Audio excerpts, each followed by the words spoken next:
To advantage Arsenal at the top of the Premier League after Manchester City dropped more points in the title race, but they have the formidable task of taking on defending champions Liverpool at the Emirates tonight, live on Sky Sports.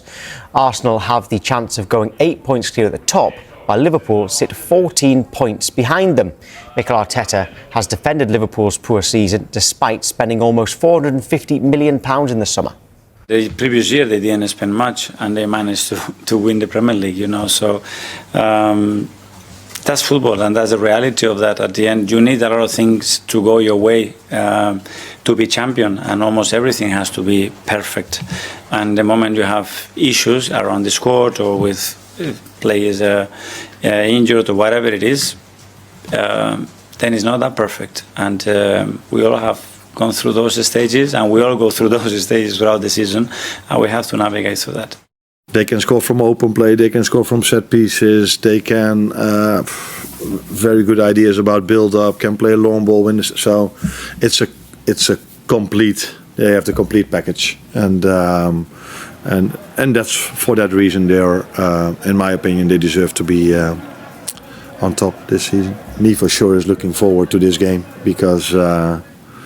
It's always nice to be part of a Liverpool game, but especially if you face the Real Madrids or Arsenals or City or these kind of games. Right, Darren McAntony is here until midday. Right, I know that if Arsenal win, they'll be 8 points clear, and you still fancy Manchester City. But that's more a Manchester City and Guardiola thing, isn't it? Sure. Rather than you just don't. Yeah, that's based on probably manager more so than teams. The Arsenal have been superb, but even if they go 8 points, 10 points clear, I'm still not convinced until we get to March. I think, as a legend once said, squeaky bum time separates the men from the boys. So I'm not ready to coronate them champions just yet. Tonight with Liverpool, it can go either way for me. It'll either be an Arsenal will batter them, or Liverpool will get a resilient win. I will be terrified every time Liverpool concede a corner tonight. I'll be hiding behind the couch because of how Liverpool are defending set pieces and Arsenal, how good they are at scoring from them. So it'll be fascinating to see if Slot can get his better players, who've been a bit under par this season, to collectively have an 8, 9 out of 10. Because that's what it's going to need tonight to win. On tonight's game specifically, how much pressure would be on Arne Slot to get something? Because he has spent a lot of money. Liverpool are the champions, but they're so far behind Arsenal. You can't really call it a free hit when it's Liverpool. No, 100%. It's like we're all worried as Liverpool fans about this game tonight. Ask us 5 months ago and we wouldn't have worried about this game. We would expect to go there and potentially win. It's just because of performances, not necessarily results, over the last couple of months, the way we look aesthetically on the eye, it's not as pleasing. The best thing to happen for Liverpool tonight would be to go there, get a nice 2-0 win, a clean sheet, and look good on the eye. I'm not sure that's going to happen, but that would be an ideal scenario. So if there's ever a time for Arsenal to start that wobble, tonight, please. Well, Sky Sports are partnered with Finalysis to discover true fan opinion. To have your say on your club, download the Finalysis app now, or you can scan that QR code which is on your screen. Right, we're joined now by Arsenal fan Scarlett Katz-Roberts and Liverpool supporter Sarah Luca. Good morning to both of you. Scarlett, is this the biggest ever night at the Emirates? I sound like a football manager, but, isn't every night the biggest night in a title run? Villa felt absolutely huge last week, and we came over that hurdle, and this is the next one. What I'll say about this is I'm really excited, and I hope the atmosphere reflects that. I know that there's something planned pre-game, and I just hope this turns out to be one of those wins that you remember on the way to a title. But is this the biggest night ever? That feels like something I can only answer if we've lifted the title in May. Well, Sarah... Or it'll be a big night if they lose and then suddenly go off a cliff, then, City and us catch up. Good.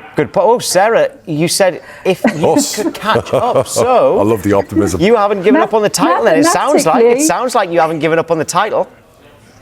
And until it's mathematically out of our reach, I cannot give up. See, a positive fan there. Positive fan. We like that. Can you believe, though, Sarah? Let's say I said to you after 4 or 5 games this season, you're going to go into this game on the 8th of January, 14 points behind Arsenal. What would you have said? You're mad. Like, seriously, when I can't remember a time when I've been this scared of Arsenal, like, ever. Like, I don't know what has happened to us. It's crazy. It's why I'm wearing my black shirt today. One, Alison can't let anything in, and two, I'm in mourning still of kind of, how we look on the pitch, not necessarily the results, because Slot has stopped the rot. But I just can't identify a lot of our players from last season. And that is what's really, really hurt us. Scarlett, would you have believed that you'd be 14 points ahead of Liverpool? No, and I think, Dara and I were chatting at the beginning of the season about how close we felt this title race was going to be. Yeah. Certainly, Lola, my Liverpool supporting twin, was very chirpy at that time of the season. She was talking about Liverpool putting their foot on the throat of the rest of the division. But that's not how things panned out. And I think sometimes things break for you. They broke for Liverpool last season. Yeah. They've broken for Arsenal this season. Which, feels like finally. And I think we've also made our own luck.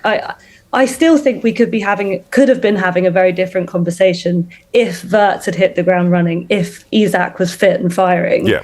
And they may yet turn out to be good. So, yes, I'm surprised there's a massive gap, but am I surprised that things can go wrong quickly in the Premier League? No.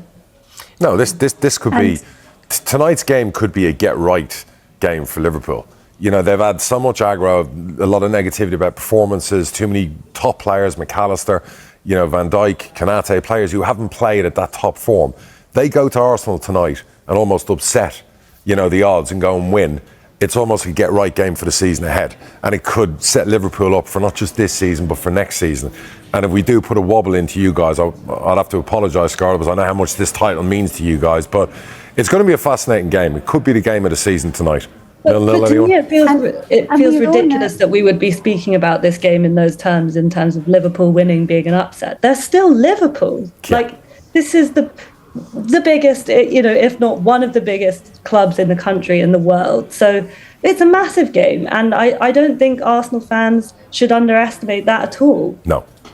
Sarah, you were trying to jump in there. We all know that we're so frustrating, right? We know we can turn it on against the big boys, and we will probably tonight. And that is what is so frustrating as a Liverpool fan right now. If we win tonight, yes, we'll be incredibly happy, but we'll also be like, why the hell have they not been doing that all season? And we could see that happen tonight. Either a 1-0 or a 2. It would be good to do a 1-0 at Arsenal, wouldn't it? But a 2-1, and we might just do that, and we might fight to the death like we have done in previous games at the start of the season. How much pressure is on Arne Slot, Sarah? Oh, it's immense. I mean, if you look at the Finalysis ratings of managers, it's 1 point above Arne Slot's fan rating, and Amarin's gone. I think if we are annihilated tonight, I hope that won't happen. Surely the club has got to think about a plan B. Oh, really? And I think that plan B might be Stevie Gerrard coming in an interim and then waiting for Alonso. And I hate saying that, because then we'd be like Man United, trying to bring the Liverpool way back by bringing a legend back in. Now, I hope that doesn't happen. I am very much behind Slot, and I think he'll be great, a great manager, and great, hopefully, at Liverpool. But if it's a 5-0 loss, surely the club has got to do something.